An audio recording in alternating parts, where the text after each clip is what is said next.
All right, I want to welcome on a very special guest, host of the Straight Up Saints podcast and writer for The Spun, my good friend, Chris Rosvoglou. Chris, how are we doing?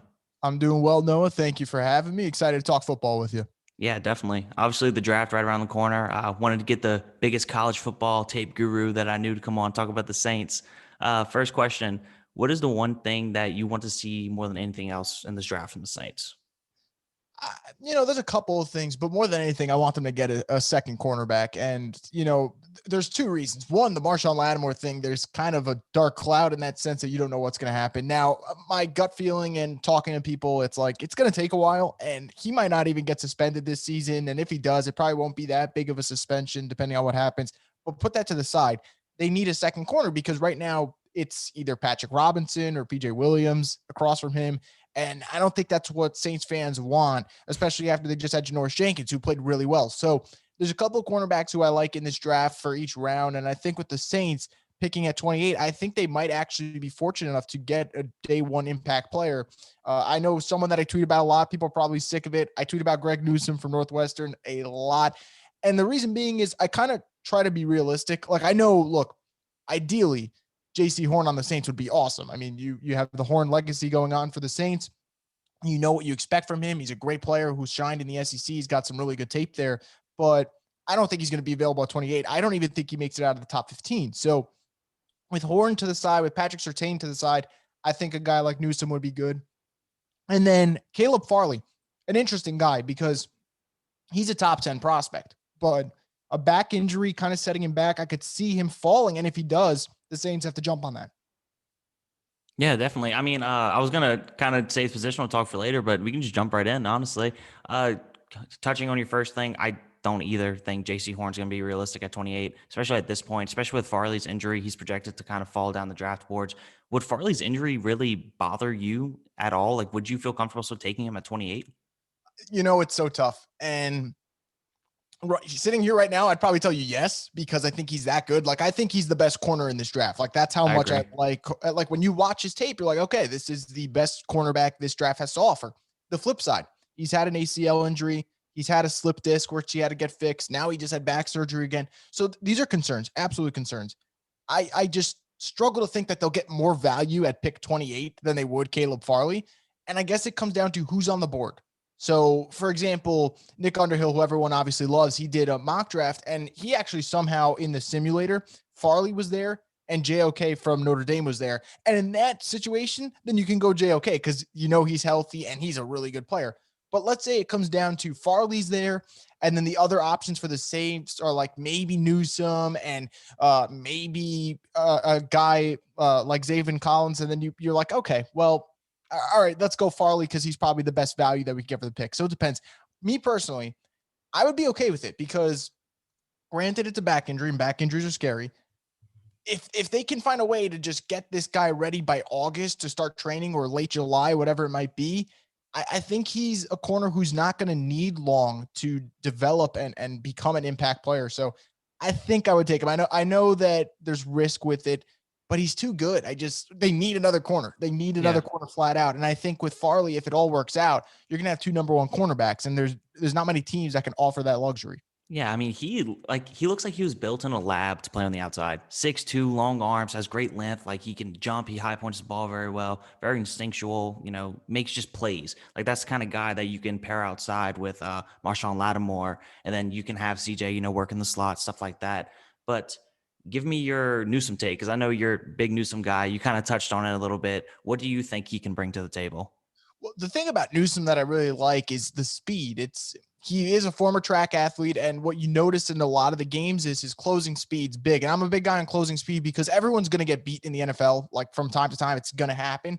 But if you have that closing speed to kind of just bring that gap shorter and maybe, be in position to make a play on the ball, you'll be in a good spot. And we see that with Greg Newsome a lot. The funny thing is, too, a lot of people like to bring up Justin Fields and him struggling against Northwestern. Well, who's on that Northwestern defense? Greg Newsome playing well in the secondary. It's all relative. I think the worst game he had this year, he gave up 50 receiving yards.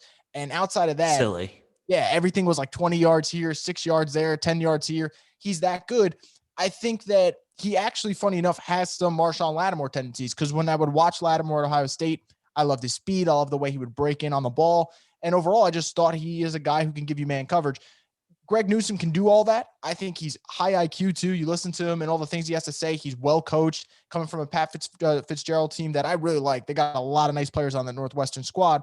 I think Newsome, 2 months ago, if you asked me, I'd probably say he's a second round pick. But then you see him kill his pro day. I mean, his 40 time was like a 4.3 something, I believe. He was just everybody had a 4.3. That is true. That is you basically ran a 4.5 this year, That actually is true, Noah. Everyone's running 4.3s, and we just got to live with it. But with Newsome, it probably is almost close to what it might be because you could see it on film when you're watching. It just works. And I just think for Newsome, he is a pick who, the upside's not as good as Farley and the upside's not as good as Horn. Sure, I get that. But I don't think those guys would be available at 28. And I think at 28, he's pretty good value. He's in my top 35. Like when I rank my prospects, he's in my top 35. And it's such a big need. I just think it makes sense. But I think with Newsome, I don't know if he's the Saints kind of guy. I really don't. But I think that his instincts and his coverage skills are something the Saints can greatly use. He would start week 1. I don't think that's a question for me. Yeah, I agree. I mean, the most impressive part for me for Newsome is he's just so aggressive and he's not afraid to mix it up. He goes in there, makes tackles, he just makes plays, and then even when he is beat, like you said, he hustles, gets back, tries to make a play on the ball still.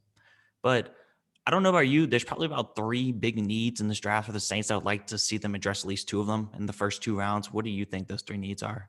Okay, so for me, I think corner and linebacker are 2 of the biggest ones. Right, on the tier of the round.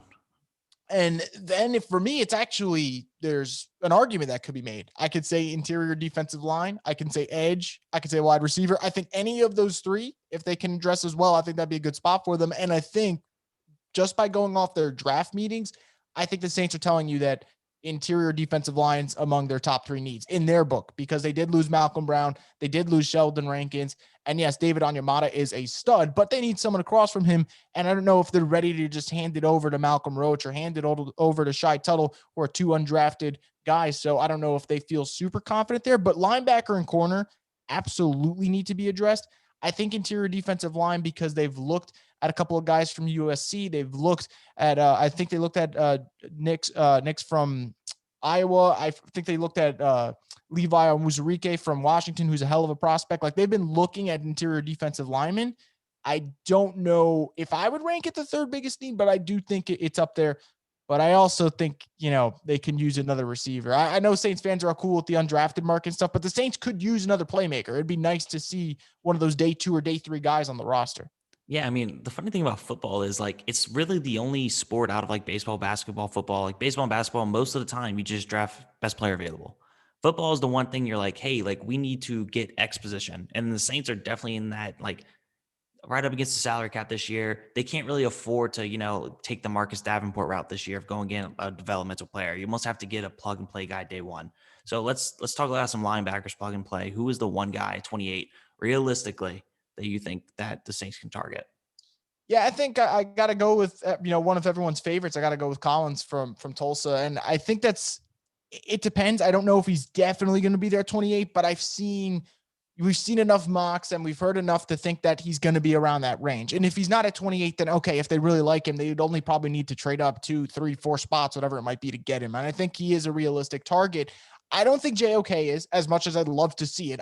He's too good. He's too good and he's very athletic. I think other guys who would be in that mix, maybe a Nick Bolton around 28, although I was high on him at first, but I've kind of backed off a little bit because why'd you fall on him? So the reason I fell on him is just, I tell everyone this, I'm not seeing enough in coverage that really excites me. And I think Nick Bolton is the perfect athlete. I think he's really good. He's a hard hitter. He's good at sorting out in the run, filling out what gaps. So I don't think he'd be a terrible big pick by any means. It's just we've seen Saints draft linebackers who just can't diagnose plays extremely well, especially in pass coverage. And my worry is Bolton might fall into that, where Collins is not the athlete that Bolton is. So I do see that worry. But Collins, the guy does everything. He literally does everything on the field. So I think he would be interesting. I think 28, I'll probably go with him because I do think at 28, a guy like Jabril Cox, I think you're reaching a little bit. I think he's a day 2 prospect. And that's someone who I've talked about before. Saints fans are going to love him and the way he covers, but I'm not taking him at 28, strictly because I need linebacker. The value needs to be good, and that's what you were asking. And I think Collins is the best value. I think Bolton is going to be decent value, although again, not extremely high on it at the moment. And I think Davis from Kentucky, I'm not saying I like him, but he's flying up the board. I actually recently said I don't like him that much because I don't think he's, when you want to stop the run, you kind of have to know when to go through your blockers and when you're going to explode through the gap. And too many times I saw Davis kind of get lost in the shuffle.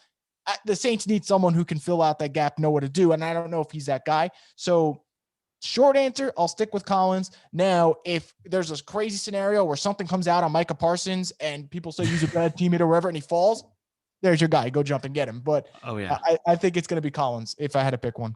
Man, okay, so Bolden, like every time I watch Bolden, I kind of see like the Demario Davis aspect in the run game, and like as kind of like a blitzer. It's like he'll process the play at like such an advanced level, he'll like pick the exact hole to run through. But I do agree, like if there's anything behind him, I feel like that's gonna be some serious trouble. Zavion Collins, though, like him being just 6'4", 260, like he's a neck roll away from playing for the 85 Bears. Yeah, He's right. just nasty. So what about this? Going about Jabril Cox for a second. Obviously, he's great in the coverage aspect, locking down a tight end, locking down a running back. Does inconsistency kind of scare you at all? Yeah, I think Cox is going to need to be coached up a lot. I think that's why I wouldn't consider him a day one prospect, because he's really good at one thing. And the one thing that he's good at is the hardest one to coach. So that's good for any team that's drafting him, because it's kind of hard to teach a linebacker how to cover. I mean, we've seen with the Saints, they've struggled to do that. And Cox does that extremely well. I wouldn't worry about him at all. I think he could be a tight end eraser. I think I've seen him cover 20, 30 yards down the field. Like, he can move. But I agree, he's inconsistent in the run game. He's inconsistent in terms of diagnosing plays. Like, if it's a screen pass, he's not 1,000% going to be there on time, ready to deliver a hit. So there's some worries there, things that could get coached up for sure. But I think he has too many deficiencies to consider a day one pick. But I do definitely like him. And let's say the Saints don't go linebacker in round one. They traded up in round two and got Jabril Cox to fill in that need. I wouldn't mind. I think he would learn very well from a guy like Demario Davis. But I do for sure, watching him, see like, okay, coverage, fantastic. Everything else leaves a lot to be desired. So we'll see if he can get there. So hypothetically, say we get to 28, Newsom's gone, Farley's gone, Collins is gone, like all like our guys are gone. Would you be okay with, maybe trading back, getting a couple of extra second round picks from there and trying to fill out the roster in the second round?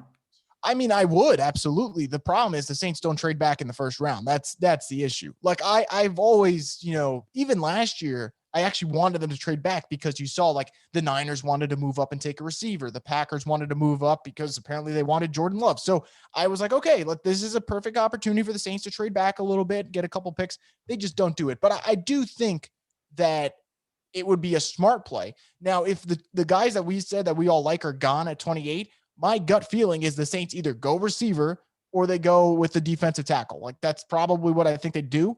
I don't know if fans would necessarily like that, but I think the Saints, the one thing about the first round is they hate to trade back because they know how much value in terms of the type of player you can get that pick holds. So I'd love to see it. If it happens, I'll be excited, because then day two, they'll have pick after pick after pick, and they probably can accumulate some picks for next year if you trade out of that pick. But I would be stunned to see them do it. All right, so you kind of mentioned receiver there, so let's jump in there. Who's the one guy that you would take at 28? One guy. Oh, if I had to pick one, and it's tough because there's three that I really like. I know, being a Saints fan, you kind of have to watch LSU guys, and Terrace Marshall is fantastic. Now, I don't know what to make of his 40 time, because as you hinted at, everyone ran basically a 4.3 this year. So I don't know if it's a true 4.3. But I'll go with Kadarius Toney. And the reason I'll go with him, and trust me, I'm not 100% on his hands. Like, they're not the best hands in the world, but he has that Alvin Kamara factor to him where, like, you get the ball to him in space, he's going to make men miss. He's hard to bring down. He's got good contact balance. I think for the Saints, you know what you got in Michael Thomas. He is your possession receiver, wide receiver one. He'll run all the routes for you. You know what you got in Callaway. He's getting better. Deontay Harris is getting better. I think and I don't want to rule out Traquan too. Traquan's done a lot of good dirty work, but I think Kadarius Toney would give them a lot of pop. First off, with Jameis throwing the football, not necessarily saying Jameis is going to be an improvement for the Saints at quarterback, but he's going to throw the ball deep, or at least to stretch the field. Yeah, exactly. So Toney would fit that perfectly. You don't have to worry about him getting separation. Just go back to the Senior Bowl practices. I mean, he was just destroying guys' ankles left and right. So I think Kadarius Toney at 28, the reason why I would pick him out of all the guys, because for me, the three that you pick from are Bateman, Marshall, and Toney. I just think he does one thing extremely well that I can't pass that up. And the thing that he does extremely well is get separation, and they need that. And they also need that vertical threat because while I love Deontay Harris now has gotten injured his first 2 seasons. He's missed actually a lot of time. And I wonder if Deontay's just better off being that all-pro kick returner he is and not so much being that deep threat for wide receiver where he takes too much of a punishment because he is 5'6", and there's certain things that he can't do because of that. Meanwhile, Tony, you got a guy who's 5'11", so you don't got to worry about size. He's done it in the best conference. And I think with him, there's a freak nature to him. Like, I want to see the Saints stretch the field again. I think Tony would be the perfect guy for them to do it. Tony kind of has the little bit of like the Rondale Moore in my head to where it's like, you're not necessarily worried like, hey, what position he's going to play. It's going to be, hey, how do we get him the ball? Absolutely. How do we give him a chance to make a man miss in space? Kind of talking about Marshall though for a second. I think a lot of us forget, like before Marshall's injury in 2019, he led LSU in touchdowns. Like he was Burrow's like go-to guy in the red zone. So would that kind of be part of your factor into of, taking him at 28, being another red zone threat along with, Big Fish and Michael Thomas, Kamara? Yeah, no, absolutely. The red zone threat matters. The fact that he played well last season when LSU's quarterback play wasn't particularly great. If I'm being, I'm going to be generous about that statement. Like LSU's quarterback play was not good at all, and he played pretty well. And Marshall, for me, he's got everything you want. Marshall's got the size. He's got the speed.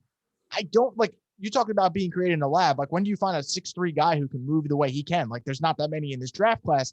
And I think with LSU receivers, you don't have to worry about how they pan out in the pros. It usually works 9 times out of 10. He was second on my list because if it's not Tony, then Marshall would be the second guy to take at 28 if I'm going receiver. I think he's that good. I actually keep telling people I'd love to see him go to Jacksonville with DJ Chark there. And, you're going to probably get Trevor Lawrence. I think that'd be a fun pairing over there.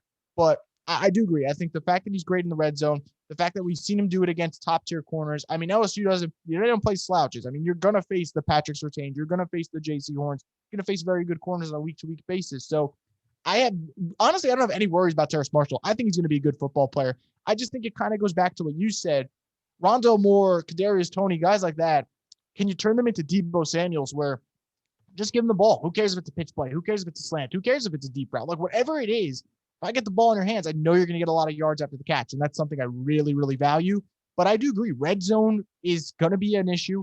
And that's why it wouldn't shock me if the Saints like a tight end maybe later in this draft because they need to get bigger at that position. But red zone's a concern. And if that is one of the priorities for the Saints, there's no better fit than Terrace Marshall. All right, so I'm going to make you do a little bit of a deep dive now. Give me a day 3 receiver that can really flourish. Oh, okay, so day 3, there's a couple for me. And it's almost like subjective as to whether or not they actually go day 3 because I don't know if they're going to be fringed round 3 or, round 4, whatever. So I'll give you a couple names. One that I really like, Josh Imatorbhebhe from Illinois. Now, I know Saints fans are going to hate saying that name every week, and that's going to make them struggle, but he has a lot of just athletic tendencies that I don't see in many prospects. Like he's almost DK Metcalf without the DK Metcalf production. So I think if you're the Saints, you look at him, you're like, okay, if we could coach this kid up, then we might do something. They did meet with him. He is a really, really smart dude. I think he's someone who would be a nice fit in day 3. I think he's a 4th round guy, in my opinion, right now. Jalen Darden from North Texas. If you want a guy who in all the advanced metrics is going to be there with Devontae Smith and Jamar Chase, it's him. I mean, he lit up the field at North Texas. I'm never worried about wide receivers and where they play. Like if they put up numbers, they're probably going to put up numbers almost everywhere. He's a guy on day 3 I like a lot. And then looking over, another one that I really like is Des Fitzpatrick from Louisville. He's just really shifty. It was more so a Senior Bowl crush that had developed on him. I wasn't really high on him at first, and then watching the Senior Bowl, I mean, he just gets open with ease. He's someone who I really, really like for sure. And then Jonathan Adams from Arkansas State, another big body. You talk about red zone. That is a big body wide receiver who on the biggest stage, for example, Arkansas State playing Kansas State. Now, Kansas State's not necessarily a football powerhouse, but that is a big-time school for an Arkansas State team to face.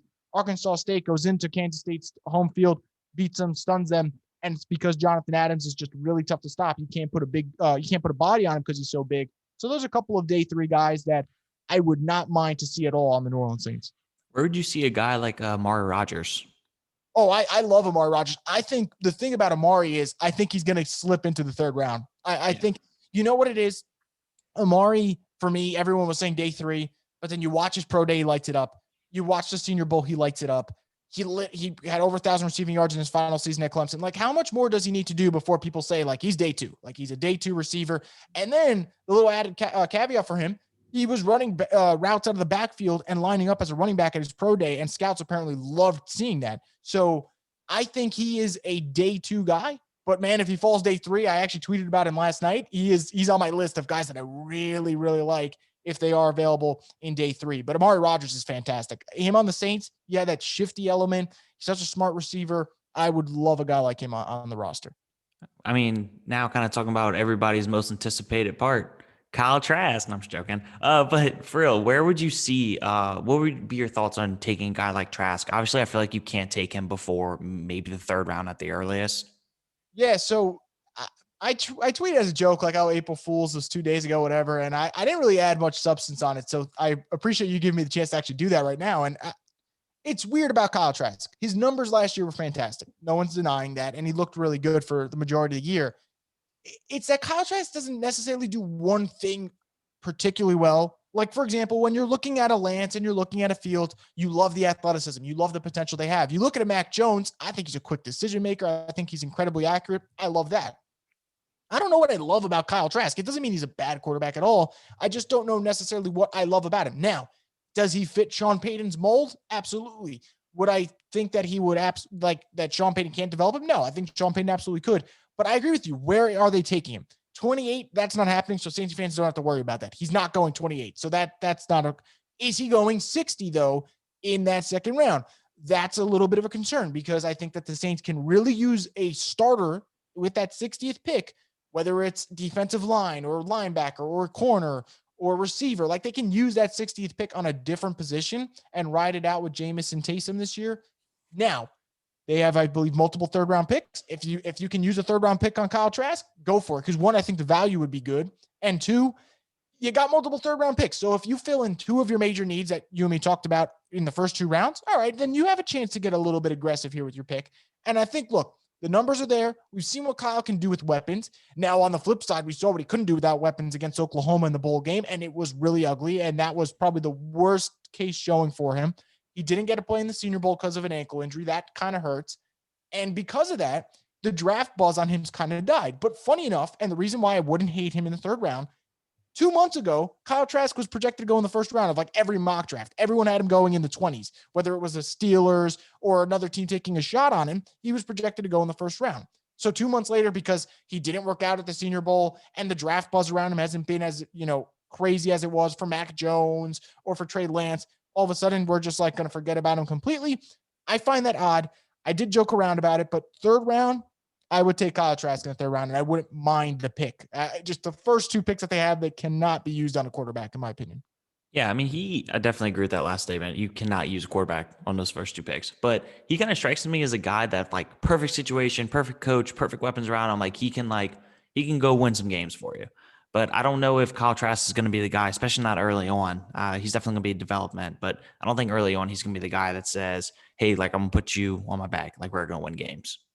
Yeah, no, absolutely. You're correct on that. And the thing about Trask too is, like you mentioned, he did have a chance to show it and we didn't necessarily see it. And I'm not completely knocking him, but a lot of people tweet at me, oh, well, he had similar numbers to Mac Jones, but like Mac, now different teams, totally get it. But Mac was just lighting up people every single week and it didn't matter. Right? So it's tough to say, but I think we're both in agreement here. We'd pass with those first two picks. Please tell me Mac Jones is not going third overall. I don't. So it's the rumor, and I don't believe it and the reason I don't believe it is because I think that the 49ers traded up to get a dual threat quarterback. And the only reason I say this is the Niners got, they just got flat out beat down from the Buffalo Bills in December. And after that game, Shanahan was like, okay, like when you evaluate quarterbacks, you got to evaluate them different now. Like the dual threat guys are the new wave and they got to be able to move. They got to have strong arms. Mac Jones is now I don't like that people are saying he's the Kirk Cousins prototype guy, but like for Shanahan's sake, he kind of is in the sense that he is a pocket quarterback. He's a quick decision maker, really accurate. Cause those are all things that Kirk Cousins is. The Niners, you don't trade up to 3 though, to take Mac Jones. You trade up to 3, whether it's Lance or Justin Fields. I think that's what you do. Fields did work at a quarterback camp with Shanahan. I think it was called a quarterback collective, and this was a couple of years ago. I don't know if their relationship is good enough for Shanahan to say, okay, he's still my dude. That's why we traded up. I want Fields. But if I'm the Niners, I think that's who I'd take because Mac, we both agree with, like, pick 3 is rich for Mac Jones. Mac Jones is a first-round pick for sure, but the 3rd pick is really rich. And Trey Lance, while the potential's there, is Trey Lance a day one starter? I don't know. I think Justin Fields is a day one starter. And that's where I'd lean if I were the Niners. And I kind of think that's where they're going to go. I think with all the Mac Jones stuff right now, I'm still not 100% on. Like, I don't 100% agree with it. I think it's a little bit of fluff right now and trying to build up that, the Niners are going Mac Jones. I think they're going to take Fields. That's what I honestly think. You know what I think they could do if they don't get what they want for Garoppolo? Maybe if they do say, like, they see a higher ceiling for Trey Lance, they say, you know what, Garoppolo's going to be our guy this year. One last ride with him while Lance develops. We get him going with Kyle Shanahan's offense, which I feel like whoever they draft is going to end up being amazing because Kyle Shanahan's just a great coach, great scheme fit, everything like that. But that's kind of my opinion. I just don't see you taking Mac Jones when Justin Fields and Trey Lance are still on the board. Yeah, I think that, like you said, it's kind of the Kansas City route. Alex Smith with Patrick Mahomes, that would be a good route for the Niners. And I totally agree with you. This is how I feel about this draft. I think Trevor Lawrence is going to be good for sure. I know that's not like a hot take. Like, I just, the kid's that good. Like, I would be shocked. Hot take. The next Peyton Manning's going to be all right. Yeah, like, I wouldn't be, like, no one should expect him to just flat out bust the NFL. He's in a good situation. I think he's going to be fine. The second quarterback that I trust is kind of what you just said. Whoever gets drafted by the 49ers, lucky you. You get Ayuk, you get Debo, you get George Kittle, and you get Kyle Shanahan. Congratulations. That's a hell of a way to start your career. And like 14 running backs that can run for 150 yards on any day. You won't know who they are before the game, but they will. They'll bust you up. You'll want to go get them on the waiver wire that day. Absolutely. Kind of moving back to corners for a minute. If moment of truth, your guy versus my guy at 28, Caleb Farley, Greg Newsome's both there. Who you taking? Oh, I still go Caleb Farley. I know it's like, because I love Greg Newsome, but like, the NFL is all about taking chances. Like, half the time you're taking a risk on guys. And I've seen players who people, they let them fall because they were worried about their injuries and it wouldn't work out and whatnot. Just go for it. Like, this is a totally different scenario. But Jalen Smith pre-knee injury was a top 5 prospect. Yeah. And now he rightfully fell because no one knew it was going to happen because the guy had nerve damage in his knee like that. You didn't know he was going to come back from. But he did come back and he did play at a Pro Bowl level. And I'm sure the Cowboys are happy they took him in the second round. Caleb Farley's injury, while concerning, is nowhere close to that. And it kind of goes back to what I think he's the best corner. You think he's the best corner. He's there at 28. You're getting a top 10 pick at the end of the first round at a position of need that is atop everything. I would be cool with the pick. And would it suck to figure out when he's going to be healthy and what's going on? Sure, absolutely. But let's not kid ourselves. Lattimore had some concerns too about his hamstring. That was a nagging injury at Ohio State. And that's why he actually fell a little bit. Lattimore was supposed to be a top 6 pick or top 5 pick. And all of a sudden you're sitting there at pick 11 and he's there and the Saints take him. So I think if Caleb Farley's there, you absolutely have to take him. If he's the best player on the board at that position of need, and there is no JOK, and I don't think there'll be a JOK, but just, saying there isn't one, I got to go Farley. As much as I love Greg Newsome, it's just the value's too good. Okay, so you talk about JOK a lot. I know that's your guy. Do you see him more as like a hybrid safety in the league? I think, I honestly think he's going to be that new range, like linebacker / safety that everyone loves to use. Kind of like what the Panthers did with Jeremy Chin this year, except on steroids. Like, that's how good I think JOK is.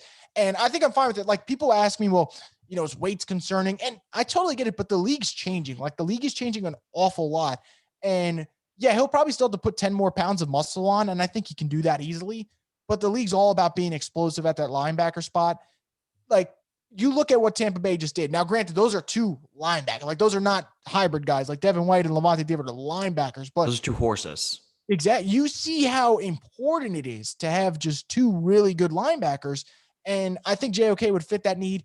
Next to DeMario, you don't really have to worry about him being a thumper as much because DeMario will handle that aspect, but he would take so much off his plate because he can cover, he can get out in space, he's good in the run game. He does everything really well, and I think he can you turn him into Cam Chancellor? I think you kind of might be able to, except maybe a little bit more linebacker than Cam was, obviously, because Cam really was a strong safety, but I think that's the type of thing you can do with JOK if you have the right creative mind on defense, and I think the Saints do. I think with Dennis Allen, with Chris Richard, I think they got a couple of interesting defensive coaches on their staff, and I think they would. I just don't think he's going to be available there because I think some team with a need at linebacker or a need at safety, whatever they vision JOK, although I really think he's a linebacker, I think they'll take him before him. But I really do like him. And the one thing I stress with linebackers, can you be versatile? Kind of like why I didn't like Jabril Cox per se is because he's not that versatile right now, at least. And JOK checks off every box. The only thing that you want him to do more is put on a few more pounds, maybe eat a couple more meals, but that's literally it. Like, he's that good. Yeah, I mean, I think the most important thing to me drafting a linebacker this year, I think it's the coverage ability. Obviously, DeMario, he can cover pretty well, very well, but hate to say it, he is getting older. You don't want him to have to cover, the running back or the tight end 30 snaps out of the game. It'd be better off if we can have someone else covering that guy. So I think that's pretty important. But who is, kind of going back to day 3 stuff, who's a day 3 linebacker that you see can be an impact player? I mean, that one's more tough because I think with day 3, you're always thinking to yourself, okay, well, are they going to be able to play right away? And I don't know if they will. Now, I don't know if he's going day 3. I think he's kind of on the fringe, but Justin Hilliard from Ohio State is someone I really like. Now, there's an injury history there, and that's a concern, but he checks off a lot of boxes. One, he can get out and cover. He can hit pretty hard. He played for Ohio State. I feel like that's the most important box to check off when you're the Saints and you're looking at guys. He's someone that I really, really like. Another one who I like, and he's definitely day 3. And I don't even know why he keeps I keep seeing him 5th or 6th round. I think he's way better than that. But Derek Barnes from Purdue, the kid can play. He's really, really talented. And he kind of checks off what I want in a linebacker in terms of thumping and being able to get down on the run and make a play. He can do that. Now, his coverage skills aren't as polished as some other linebackers, but I think he can easily get coached up. We saw him play well, especially towards the tail end of his Purdue career. So those are 2 guys for me that I like. I'm going to throw one out there that I don't necessarily like. Now, I don't know if he's going day 3. I think he ends up going day 2. But a lot of people ask me about Dylan Moses, and there's a lot to like with Dylan Moses. But I mean, what I stress and what you stress too is coverage. And every time I'm watching Dylan Moses, if he makes a big play, it's because he had a really hard tackle. Like that was the big play for him. It's not a play in pass protection. It's not a play in terms of reading the right gap and just absolutely dominating your opponent. I'm not high on him, but yeah. So Justin Hilliard, Derek Barnes. I know I'm going 2 Big Ten guys here, but those are day 3 linebackers who maybe they can see the field, year 1. I know with day 3 linebackers, they usually just do special teams at first, but I think those are 2 guys who are pretty well polished already for their group. For some reason, they're just not higher on other people's boards. I really can't figure that out for those 2 guys. So would Hilliard be your guy out of Ohio State? Because obviously they have some pretty good linebackers coming out this draft. Man, that's tough. I'm going to say yes, only because Browning is just flying up the board. And I don't know if the Saints feel comfortable because Browning might even work his way into a 1st-round pick. And I don't know if the Saints feel comfortable taking him at 28. They do. Power to him. I do like him. And not going to say that's necessarily reach, but Hilliard's up there for me. I think another guy worth looking at is Jonathan Cooper. He's a pretty nice edge rusher that should be on the Saints' radar, and I wouldn't be shocked if he is. And I'll go Pete Werner in keeping that linebacker group together. I think Pete Werner is a really interesting guy. The only Ohio State prospect that I don't want on the Saints, and I'm not trying to single out one guy, but Tuff Borland he's just not fast, and we saw it in the past 2 games for Ohio State when they're playing the bigger competition. If you get him in a situation where he's matched up against a receiver or a tight end, it could be tough sledding, especially if they're shifty. So I don't necessarily know if Tuff Borland will be the guy for them. So I'm going to go Hilliard would be number 1 for me because he does check that day 3 box and he does check a position of need. But I wouldn't be surprised if the Saints do like Jonathan Cooper. Well, kind of going back to DBs for a minute. I know you love this guy, so I'll let you get a chance to talk about him. Mooring out of TCU, safety. Oh, yeah.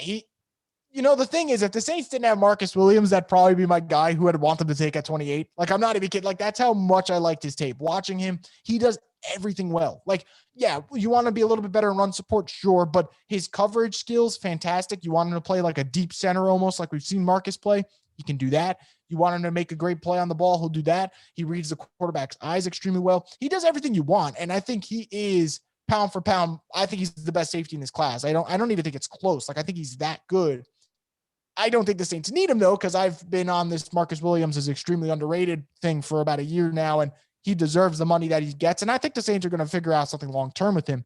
But he's on their radar. And while we're at it, I'll throw you one more safety. Richie Grant from UCF. That is a playmaker for sure. He kind of reminds me of a young Malcolm Jenkins. He can hit you hard in the run game. He's definitely great in terms of coverage. He creates great plays on the ball. Probably a little bit more of a playmaker than Malcolm, I would say. But yeah, Trayvon Moehrig, he is special. He's special. I just hope that an NFC South team doesn't get him. Like, that's how good I think this kid is.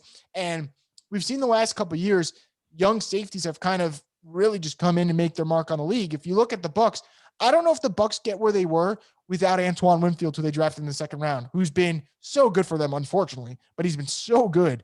And I do think that it shows how important, if you get a young safety who can do a lot of great things at once, you'll be in great shape. And even go back to the Steelers. Now, they didn't draft him, but they traded for Minkah Fitzpatrick, put him in a better role, and immediately we're winning football games, and this guy was having a turnover every game. So young safeties matter, and whoever gets Trayvon, they're going to get a hell of a player. I agree. Kind of going back to our day 3 thing. Who's your day 3 DB? I won't limit you on corner. Yeah, well, I still would probably sit with the corner thing, and a guy who I really like. I like Rodarius Williams from Oklahoma State. He actually is the younger brother of Greedy Williams, interesting enough, or maybe same age. I don't even know, because Greedy did come out earlier, but they are related, obviously. Really talented kid there. Kind of falling under the radar. Not necessarily sure why, because Oklahoma State's defense actually was way better than their offense at times last year. So that's someone who I would have on my radar for day 3, but don't feel particularly great with going like, if they go corner day 3 and ignored it the first 2 days, I would be a little bit worried. But that is a guy who I like. Thomas Graham from Oregon. He kind of fits the mold for them. They already did meet with him. He's a pretty physical corner. I think he's someone who would fit pretty well with this ball club. And I actually think that the Saints, regardless, should double up on corners. Like, I really think that they should do that. And then if you want someone who's going to give you versatility, I think Tay Gowan from UCF, a guy who can kind of do it all. There's been some talk about maybe moving him to safety. I think he should stay at corner. He's got the speed. He's got the versatility. He's got the great hand placement. So I think he's going to be able to make a play for someone very soon. Like, I think he could see the field at least midway through the regular season. So we'll see what happens with him. And then my last guy, kind of a sleeper. This is way late. This is like late day 3, but Antonio Phillips from Ball State. He's got some interesting skill sets.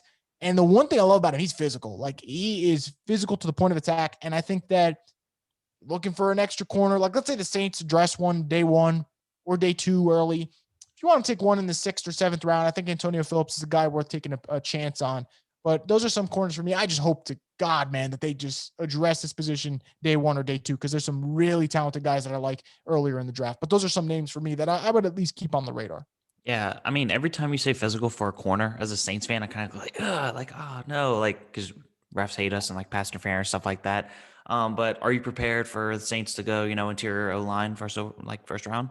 I really keep telling everyone I think they're going interior defensive line with that first pick, and it's going to like piss everyone off. But so the thing, What's new? I'll tell you this though.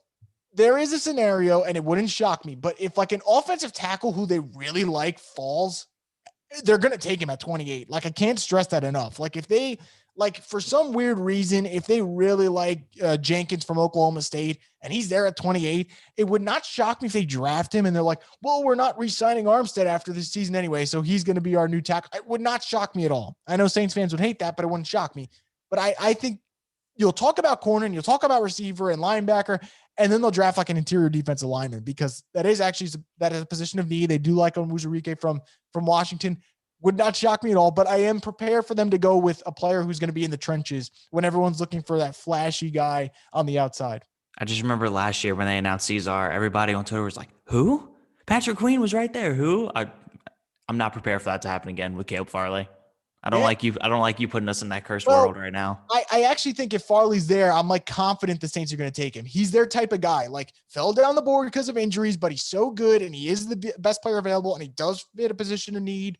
I think if Farley goes to 28, I like, if he's there, I think he's going to the Saints. Like, I actually feel really confident in that. And now if he slips out of the first round entirely, then God knows what the medical looks like. But I think he if he's there at 28, he's going to the Saints. And the funny enough, you mentioned Ruiz. I didn't hate the pick. I actually, in college, Ruiz was one of my favorite prospects. It's just, my God, it didn't work. He didn't work at guard. Maybe they put him as center and put McCoy at guard. I don't know what they're going to end up doing. Hope to God it works. But it was funny because when they took Ruiz, yeah, I wanted a different player, but I was like, all right, I like Ruiz. I like his tape. So let's see what happens. But he was not good. I'll put it that way. He was not good in his rookie season. What about kind of going back to the same draft class with Bond? What do you think his role is going to be this year? 'Cause he really didn't get much playing time. And I guess Quan was kind of the reason for that. It's tough because I honestly think the Saints draft a guy who doesn't fit their scheme. And I love Zach Bond. I think this poor guy got drafted to the wrong team because I think when you're using Bond, you want to use him more as a hybrid. Like you want to let him rush the quarterback a little bit, then you want to let him at some points drop back and play that just true linebacker role. But with the Saints, I don't think they want to use him in that role. I think they literally want to use him as the guy next to Demario Davis, and that's not who he is. Like Zach Bond is more Kyle Van Noy than he is this next great linebacker that the Saints might want him to be. And that's okay. There's no problem with having a Kyle Van Noy. Kyle Van Noys are very useful. You can get 5 sacks out of them. You get a pick or two, and you get great coverage both in the pass game and the run game. I think he's in the wrong scheme. I really think he's in the wrong scheme. I think he should be used as like a hybrid outside linebacker who can get after the quarterback and could drop back in coverage. And I don't think the Saints are using him in the right role. So if they found a role for him that works this offseason, then okay, I like that. And if the Saints don't go linebacker first round, I think the Saints are telling you that we might have something for Zach Bond, but it's tough because I love the prospect. They got great value in that pick because he was at one point a fringe first rounder. Then that test came out and then with the substance, and they just said, okay, second or third round to get him at what was it, like pick 70, late 70s or yeah. That for me was a steal, but then it turned out to be nothing. So I like the player. I've always liked the player. His tape at Wisconsin was fantastic. Got to figure it out. They got to figure it out because if they continue to be stuck in their ways, you're wasting a really talented kid. I don't think this is a scenario where he doesn't have the talent. He's in the wrong scheme. Like you're not letting him even show it because he's not seeing the field either. So I hope we see him. The only thing we got out of him this past season was special teams tackles, and that's not what you draft him in the 3rd round for. So yeah, I really hope they fix his role because Kyle Van Noy, whether it was with the Dolphins or Patriots, he carved out a nice role for himself in this league. I think that Bond could do the same thing. He just needs to be given a chance. Well, what's crazy is whenever they took Bond, like I started doing like a little bit more of a deep dive on him, and I'm thinking like, oh, like I start like praising Mickey, I start praising Sean. I'm like, like that guard pick instead of Queen looks good now because this guy's gonna come in, he's gonna do this, and then just like nothing like came out of it. I feel like a big dummy after that. But kind of in a perfect world, what do those first 2 rounds look like for you? In a perfect world, I think that they address the cornerback position in a perfect world. And then the 2nd round, I think in a perfect world for this one, I would say address either interior defensive line or linebacker. I know people want receivers. I think the Saints can get a really good day 3 receiver in that 4th round. I really think so. Or even better yet, they can get a good receiver in round 3. So we have multiple 3rd round picks too. Yeah. And like we mentioned, Amari Rodgers, I think he's a 3rd round pick. They have multiple ones. There's your guy right there if you really want to go that route. So I think the first 2 rounds, they're used on defense in a perfect world. And now this is perfect / realistic world because perfect world, a quarterback falls that they like and they kind of, trade up and take him. But in this scenario, I think corner at 28 and then either linebacker or defensive line. I really think and we'll see what happens, but I think there's a potential here for that 2nd round pick for the Saints to get some interesting defensive linemen if they choose. So I think that corner, maybe D-line / linebacker, first 2 picks. Let's go this. Caleb Farley at 28 if he falls / either Greg Newsome. Right. And then pick 60, maybe even moving up a couple picks if you have to. If Jabril Cox is there, I think that'd be a hell of a draft for the Saints, at least to start. I think that's most Saints fans kind of like line of thinking right now. You gotta go get him and then go get Jabril Cox, whatever corner's there. Unless all of the corners are kind of off the board at that time, you kind of go like Xavier Collins, you switch from there. But yeah, I mean, I don't really see a much better route if you're sticking at pick 60 than Cox. Yeah, absolutely. And it kind of goes back to the thing. All right, so we're going to have to coach him up. Cool, but he can take the coverage stuff off of DeMario's plate. DeMario can go do what he does best, which is just go create plays, especially in the backfield. And I think it'd be perfect. I think and it would also stop people from saying the Saints don't draft LSU players because it is getting pretty annoying, but they just don't though. They really don't. It's so funny because like every fan brings it up. They actually don't at all. But all right, maybe this is the year. But it is funny because every time someone says it, I don't have a really big rebuttal because like it is the truth. They don't draft LSU players. And then even if they get someone, it's like, oh, Will Clapp. No one really cares about right. Will Clapp's not an LSU legend. So, but yeah, Cox and Farley, that's the dream haul. Yeah, definitely. Well, the funny part is the Browns go like all LSU and then we go all Ohio State. Yeah. It's like we're just like stealing from each other. And the thing about the Saints, that's why like the Saints have made it so clear that they love Ohio State kids that like when you're going through prospects, you'd be doing a disservice to yourself to not look at Ohio State's team because it's like, okay, one of these guys could be on the Saints next year. And it's not a lie. Like it is the truth. Almost every year they're going to look at a guy. And I know that they didn't take an Ohio State guy last year, but hell, I'll just throw in, not saying that it's not the same, but Adam Troutman from Dayton, that counts as an Ohio guy for me. Like they just love Ohio dudes. Like it's the weirdest thing, but Yeah, I it's mean, worth it for them. yeah, I would love to pick like Sean's brain about that. I mean, I wonder if it's like a worker's man mentality or something, maybe. Like, I don't know. Oh, Ohio State for sure is just the fact that like they produce great player after great player after great player, and the system is very, very pro friendly. Like we've seen, like the Saints, the Ohio State guys, they just like it's a seamless transition.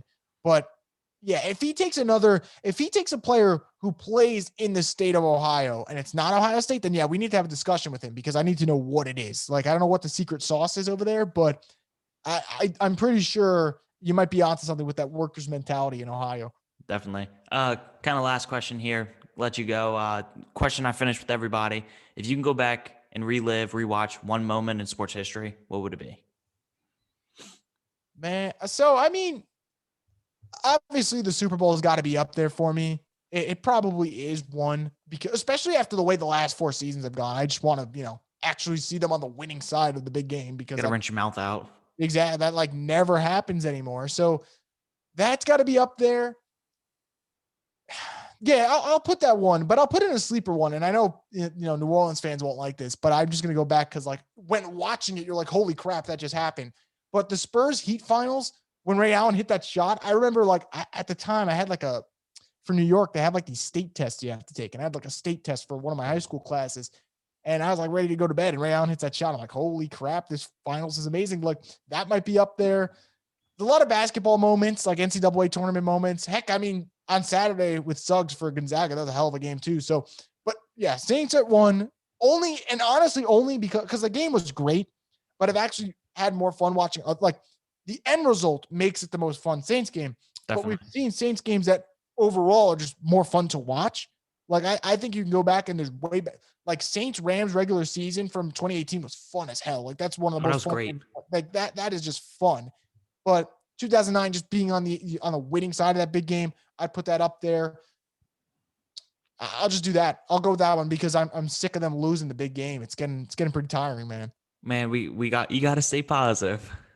Oh no, the funny thing is I'm always gonna stay positive when it comes to the Saints, but it gets to the point where it's like, come on, let's be on the winning side of one of these things. Like I can't. It's every single time. The good thing is though, this upcoming season, I don't have championship expectations. So I don't gotta, it's like, if they do something well this year, it's going to be like 2017. You didn't see it coming and it's a nice surprise. If they don't, all right, didn't expect it. But the problem is the Saints, the last 4 years, when it's championship or bust, it's so tough. Cause like, if you're not hoisting that Lombardi, you feel like the season's a failure. And as a fan, you can't enjoy it completely. So that's actually the negative to being such a good team, which they've been, but we'll see. I think I'm going to weirdly enjoy this season. I don't know why, but I have a good feeling I'm going to weirdly enjoy it. It's going to be our first, breath probably over the last 3 or 4 seasons too, 100%. Which that's going to be good. It's so weird. We got 17 games. You got 2 quarterbacks who you don't necessarily like, but you don't necessarily hate, and you don't know what to do with them. And the offense is going to be more explosive, but it's not going to be nearly as efficient because you're losing Drew. And it's that weird balance. Sean's got something to prove. There's so many things that go. I mean, they did lose a lot of key veterans. I don't know what's going to happen. They can't go 7-9 anymore though. So that is the key takeaway there. But they'll find a way. 7-9-1.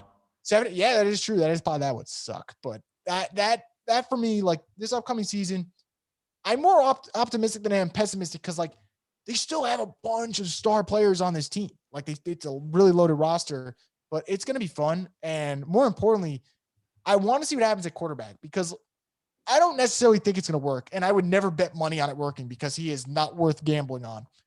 But like if in the rare chance that Jameis for some reason does revitalize his career, it changes the whole timeline for the Saints because they would literally have their franchise quarterback for the next 5, 6, 7 years, whatever. I'm not saying that's going to be the case. I don't think it's going to be the case, but man, it'd be interesting. It'd be really interesting. That's what I'll leave it at. Like that would be something. Definitely. All right. Well, I'm gonna put you on the spot now. How many wins they winning?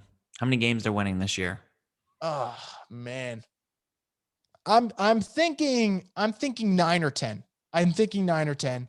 It's realistic. And I think it really comes down to how quick do they gel. In October, Saints teams are always good. So I know they're going to hit their stride in October, and I know they're going to be good in October. How well do they come out of the gates? Can they come out of the gates and start 2-2? Can they do that? I think that'd be really good for them, because if they start 2-2, you got to take into account that October they lose one game at most, and all of a sudden you're looking at like a 5-3 or 6-3 football team. And even if you stumble down, on the back stretch, you probably still finish 10-7. And 10-7 with 7 teams making the playoffs. I don't know what the NFL's obsession is with 7, but 10-7 probably gets you that 6th or 7th spot in the playoffs, which is a good spot for the Saints, especially in a year where you lose Drew Brees. And I kind of look back at it, the best scenario to look at to know what their floor is look at what happened to the Patriots. The Patriots lost Tom Brady, but more importantly, they lost a ton of guys to opt-outs, and they never had a talented offense when Brady left anyway. I mean, their receivers were Edelman, Jacoby Myers, and N'Keal Harris. So which is why he left. Yeah, which is what the Saints don't have that problem. I mean, you have Kamara, you have Michael Thomas. They got other weapons too, supplementary guys. But I think the 7 wins is the absolute worst case scenario for the Saints. I think 7 wins is the floor. But you have to remember, quarterback situation, I'll get hate for this, but I think Jameis right now is probably better than what Cam Newton was last season. Cam Newton was bad last season, so that's a plus. The Saints offense, way more weapons than the Patriots had last season. That's another plus. And then defensively, Patriots had a lot of opt-out guys, while the Saints have lost Quan. They lost Hendrickson. They did keep Marcus Williams. All the talk about, maybe they have to trade Lattimore. That didn't happen. They will replenish that defense with guys in the draft, whether it's the first round, second round, whatever it might be. And they do have some interesting pieces. Carl Granderson, I think he's a breakout player candidate. You have a video of him on the beach. He looks good. Like, I think Granderson's going to get you 7 or 8 sacks. I feel pretty confident about that. And It's all about, can Davenport step up? Who knows? But it's a contract year for him. Tanoh Kpassagnon from Kansas City. He's an interesting guy. Can he give you 4 sacks? I think he can, especially with Ryan Nielsen. So all of a sudden, you realize if the Saints figure out their linebacker spot and their second corner, this is going to be a top 10 defense still. Like, the pieces are there. And that's why I think I'll go 10 wins. That's all. I'll go 10-7, maybe 9-8. But I think that there's still a lot of talent on this team. They're being they're going to fly under the radar, which is nice. But I think there's a lot of talent on this team. They are not an NFC South winner, in my opinion. I think I'm going to give Tampa Bay their credit. They kept their whole roster somehow. Don't know how the hell they did it, but they did. I'll give Tampa Bay the edge for the division, absolutely. But I think the Saints team, if they make the playoffs, I wouldn't be shocked at all. Oh, yeah, definitely. Well, anyways, Chris, it was great having you on. Thank you for coming on. Is there any parting words you'd like to go? I mean, no, look, I had a blast. I'd love to do this again, obviously. And I'll put it this way. For Saints fans, when it comes to the draft, don't fall in love with the prospect to the point where, like, if they don't take him, you're going to be crushed. Like, too late. Well, that's the problem. Like, I love Newsome. You love Farley, whoever it might be, vice versa. But, like, we loved Patrick Queen last year. Heck, I'm not going to lie. I started to like Jordan Love, and I was like, well, if he sits behind Breeze for a year or two, he could be something. And then all of a sudden when they take Ruiz, it's like, what the hell just happened? Like, that's not who I wanted. So stay patient. I think the Saints will address the needs that they have, though. I feel pretty confident about it. And they're due for a good draft. That's what I'll leave my parting words at that. The Saints are due for a good draft. They had a great, obviously, 2017 draft. They didn't follow it up in 2018. Then 2019 didn't have a lot of picks, but still managed to get McCoy and Gardner Johnson, which is a nice haul. And then 2020, I mean, Ruiz didn't work. Bond didn't work. Troutman was good. We'll see what happens with him.